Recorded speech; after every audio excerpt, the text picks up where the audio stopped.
Paz do Senhor, irmãos. Tudo bem? Leia a palavra do Senhor comigo em João, no capítulo 4, verso 23. Mas a hora vem, e agora é, em que os verdadeiros adoradores o adorarão. Adorarão o Pai em espírito e em verdade, porque o Pai procura a tais que assim o adorem. Deus é espírito, e importa que os que o adorem em espírito e em verdade. Nós falamos muito em adoração na igreja, né? Às vezes chamamos o ministério de adoração, grupo de adoração, e às vezes a igreja acha que quando a gente fala de adoração, fala de cantar somente. Cantar é uma das formas de você expressar a quem você está adorando. Daí surge uma pergunta: por que nós somos chamados, ou deveríamos ser chamados de adoradores? De acordo com a Bíblia, todo mundo adora alguma coisa ou a Deus. Alguém está adorando a Deus, alguém não está adorando a Deus, outros estão adorando o que eles acham que é o verdadeiro Deus. Mas todo mundo acha que está certo. O grande problema é quando nós tornamos a nossa vida espiritual relativa. A Bíblia é absoluta, a minha opinião e a sua é relativa. Então, a nossa opinião sem uma base bíblica não faz sentido, porque vai levar o tempero do nosso gosto. Não é verdade? A adoração a Deus, ela deve ser em espírito e em verdade. É a sua reação ativa ao Deus todo-poderoso e verdadeiro. A adoração não está condicionada ao que Deus te deu, ao que Deus fez por você. A adoração, ela reflete quem você entende, a quem Deus é na sua vida. Quando você reconhece, né, que Deus é verdadeiro, é um valor, é atribuir um valor supremo que Deus já tem, mas eu diria que deveríamos reconhecer este valor. É o que nós chamaríamos de venerar pela grandeza. Olha Abraão, em Gênesis 22:5. E disse Abraão a seus moços: ficai-vos aqui com o jumento, e eu e o moço iremos até ali, e havendo adorado, tornaremos a vós. Olha, não é à toa que Abraão é chamado de pai da fé. Deus havia pedido o filho dele, mas quando ele disse aos moços dele que ia fazer o sacrifício, ele já avisou, né? Tornaremos a vós. Quem? Ele e o filho dele.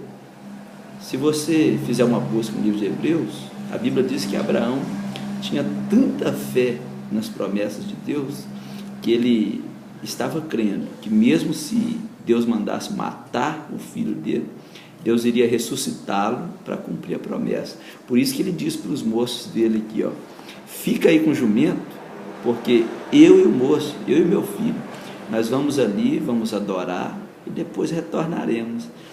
Ele tinha plena convicção que Deus permitiria que ele voltasse com o filho dele vivo. Isso foi desafiador, né? Foi profundamente desafiado a obedecer a Deus até as últimas consequências. Aí sim, esse é adorador de verdade, né? Nós podemos dizer, peraí, então ele ousou crer e obedecer a Deus acima dos limites humanos. Imagina se ele fosse um de nós hoje, e Deus falasse: eu quero seu filho, eu quero que você ofereça o seu filho a mim. Será que nós faríamos? Se Deus pedisse isso aqui, você pode marcar a sua geração simplesmente obedecendo a Deus. Deus, Ele é soberano. Agora, Ele quer que nós o adoremos como soberano. Tem gente que acha que adorar a Deus é fazer as coisas de qualquer maneira, pular, gritar. Não, isso aí nós estamos expressando. Na maioria das vezes, nós nem estamos expressando adoração. Tanto que as músicas que fazem sucesso hoje nas igrejas são músicas que tratam do eu e não de Deus. Se você der uma observada, olha cada música que o seu ministério de louvor cantar. Eu vou chegar, eu vou ganhar, eu vou vencer, e Deus está lá. E aí, que hora que vocês vão começar a parar de buscar coisas só para vocês e começar a adoração de verdade? No Salmo 115, no verso 3, está aberto aqui, porque dirão os gentios, desculpe, do verso 2 a 8, onde está o seu Deus? Mas o nosso Deus está nos céus, fez tudo o que lhe agradou. Os ídolos dos gentios são prata e ouro, obra das mãos dos homens. Tem boca, mas não falam, tem olhos, né, mas não veem, tem ouvidos, mas não ouvem, tem nariz, mas não cheiram, tem mãos, mas não apalpam, tem pés, mas não andam, nem som algum sai da sua garganta. Agora é muito sério o verso 8. A eles se tornem semelhantes os que o fazem, assim como todos os que neles confiam. Deus está dizendo na palavra aqui que as pessoas que se curvam aos deuses que são feitos por mãos de homens se tornam como eles, semelhantes a eles, sem coração, sem afeição, sem destino certo para a sua alma. É aqui que entra o problema da idolatria. Não vamos falar sobre idolatria agora, mas idolatria é trocar Deus. Quando você troca Deus, você começa a adorar coisas, presta culto às coisas e a Deus nada. Isso pode acontecer até dentro da igreja. As pessoas ficam prestando culto a coisas, prestando culto a paredes. Cuidado, quando você se curva ao que não é Deus, diante do que não é Deus, você se torna como o Deus o deusinho que você acha que está se curvando, você se torna como ele. Por isso que quando você toca numa pessoa, fala de um Deus falso dessa pessoa, ela arrepia, ela fica nervosa, é porque ela se tornou como esse Deus. E quando nós nos curvamos diante de Jesus, o Deus Todo-Poderoso, o verdadeiro, a prova que você é adorador é que você se torna como ele. João, na primeira carta de João, no capítulo 2, versículo 6, ele diz assim: aqueles que dizem que estão nele, que permanecem nele, devem agir como ele agia, devem ser como ele era. Ele está falando de adorador. Adorar a Jesus, adorar a Deus em espírito e em verdade, a prova que você é adorador é que você começa a agir como Jesus agiria. Você não é questão de estar na igreja cantando, é lá fora. Você começa a assinar contratos que Jesus assinaria, você fala o que Jesus falaria, você toma decisões como Jesus tomaria, tenta aproximar, levando em consideração a Bíblia como a nossa bússola.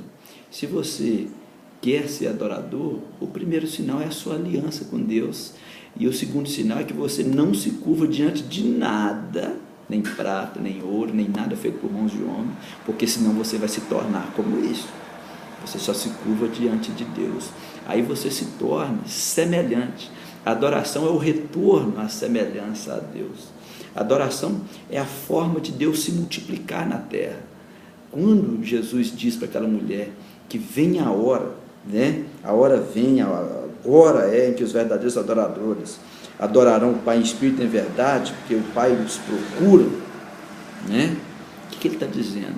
Está falando sobre a igreja. A igreja deve ser adoradora porque ela representa Deus. O adorador é representante de Deus. O representante de uma entidade que não é Deus, ele é adorador daquela entidade. Se você diz que é adorador, você deve ser representante, porque a adoração é uma das formas, é a forma de Deus se multiplicar na terra, é a devolução, ou seja, é a nossa busca pelo retorno à semelhança de Deus. Não tem como ser de outra forma. Então, o louvor, ele é primordial, porque ele nos leva à presença de Deus. Agora, a adoração é a nossa resposta a Deus, se nós queremos ou não ter essa nova vida. A adoração é a forma de viver a imagem e semelhança de Deus aqui na terra. Deus abençoe vocês e até a próxima.